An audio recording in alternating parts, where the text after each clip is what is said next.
జగిత్యాల జిల్లా సారంగపూర్ మండలం పోచంపేట గ్రామానికి చెందిన అయితే రాజవ్వ అనే మహిళకు పిల్లలు కలక్కపోవడంతో పట్టణంలోని పల్లవి హాస్పిటల్లో చికిత్స నిమిత్తం రావడం జరిగింది. గర్భసంచికి ఆపరేషన్ చేయాలని డాక్టర్ పద్మిని వీరికి తెలిపి చికిత్స నిర్వహిస్తున్న సమయంలో డాక్టర్ నిర్లక్ష్యంగా వ్యవహరించడంతో రాజవ్వ మరణించిందని కుటుంబ సభ్యులు హాస్పిటల్ ముందు ఆందోళన చేపట్టారు. డాక్టర్ పద్మిని తమ దగ్గర డబ్బులు వసూలు చేయటమే తప్ప సరైన చికిత్స చేయలేదని, తన నిర్లక్ష్యంతో ఆపరేషన్ వికటించి రాజవ్వ మరణించిందని నిర్లక్ష్యంగా వ్యవహరించిన హాస్పిటల్ డాక్టర్పై చర్యలు తీసుకోవాలని హాస్పిటల్ ముందు కుటుంబ సభ్యులు గ్రామస్తులు బైఠాయించి ధర్నా చేశారు.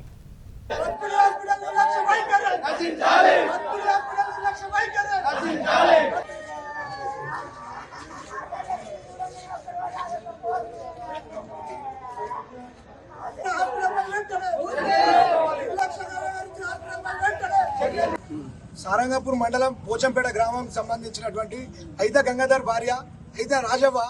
ఆమె పిల్లలు అయితే లేరని చెప్పేసి ఉన్న భూములన్నీ అమ్ముకొని హాస్పిటల్ పైన ధార పోసి నాకు పిల్లలు కావాలని చెప్పేసి హాస్పిటల్ని నమ్మి వీడికి వస్తే వీళ్ళు పిల్లలు అవ్వడానికి సరైనటువంటి ట్రీట్మెంట్ చేస్తా అని చెప్పి మాయమాటలు చెప్పి వాళ్ళని గరీబోళ్ళని మోసం చేసి ఉన్న భూములన్నీ తాకట్టు పెట్టి పైసలు తాకట్టు పెడితే వాళ్ళని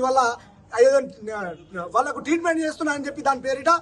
ఒక నిండు ప్రాణాన్ని బలి చేసింది ఈ పద్మిని మేడం. కాబట్టి మేము ఒకటే డిమాండ్ చేస్తున్నాం, ఈ పద్మిని హాస్పిటల్ పైన ఇట్లా మోసం చేస్తున్న ప్రజలు ఎంతో మంది పైన ఇట్లా మోసం చేసి పైసలు దండుకుంటున్న ఈ హాస్పిటల్ యాజమాన్యం పైన మాకు చర్యలు తీసుకోవాలి. అయితే గంగాధర్ కు